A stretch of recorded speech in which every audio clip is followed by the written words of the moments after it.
Halo, Assalamualaikum semuanya. Perkenalkan, nama saya Indah Fitriani. Saya akan menjelaskan tentang mind mapping atau pemetaan pemikiran dari ciri-ciri makhluk hidup. Apa itu makhluk hidup?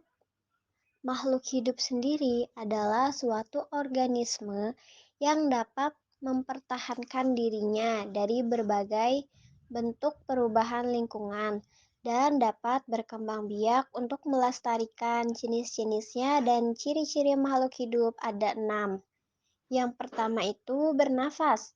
Bernafas merupakan kegiatan menghirup oksigen ke dalam tubuh makhluk hidup dan menghembuskan karbon dioksida serta uap air di lingkungan sekitar. Contohnya itu alat pernapasan makhluk hidup pada manusia, yaitu menggunakan paru-paru. Sedangkan contoh dari hewan saya ambil dari contoh ikan. Ikan menggunakan insang dan tumbuhan menggunakan stomata. Yang kedua, memerlukan makanan dan minuman.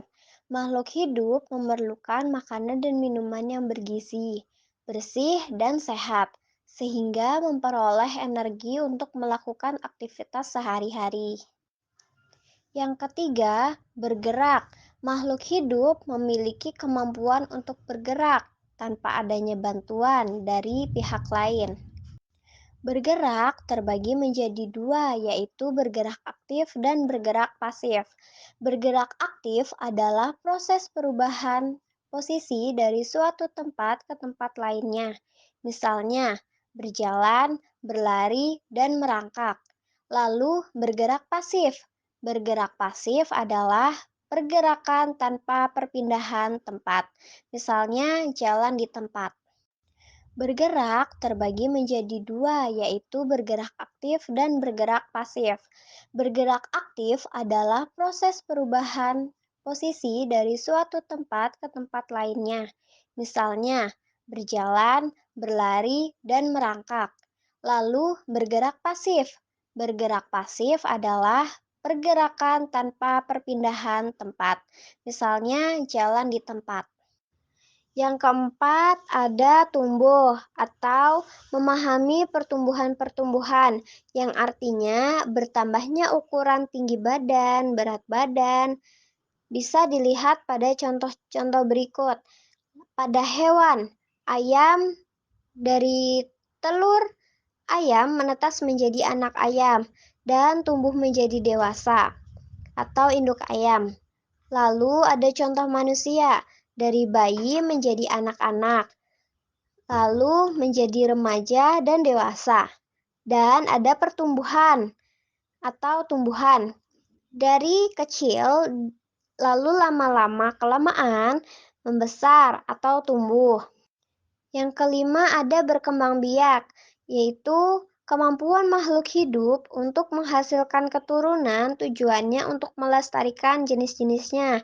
Contohnya, pada manusia yaitu melahirkan, sedangkan pada hewan ada yang melahirkan dan ada yang bertelur. Keenam yaitu peka terhadap rangsang. Contohnya pada manusia itu yaitu mata pupil. Mata manusia akan mengucil dan spontan ketika kita menerima rangsang berupa sinar matahari yang terlalu menyilaukan, sedangkan pada tumbuhan kita ambil salah satu contohnya yaitu putri malu akan menutup daunnya ketika mendapat rangsangan berupa sentuhan pada daunnya. Sedangkan hewan kita ambil contohnya itu dari landak, yaitu menggulungkan badannya ketika disentuh. Untuk lebih menghafal ciri-ciri makhluk hidup, marilah kita bersama-sama mendengarkan dan mengikuti atau menyanyikan lagu ciri-ciri makhluk hidup dengan mengikuti irama lagu naik-naik ke puncak gunung. Ciri-ciri makhluk hidup ada 6 jumlahnya. Ciri-ciri makhluk hidup ada 6 jumlahnya. 1. Makan. 2. Bernafas. bernafas, 3 berkembang biak, 4 tumbuh, 5 bergerak, 6 peka terhadap rangsang.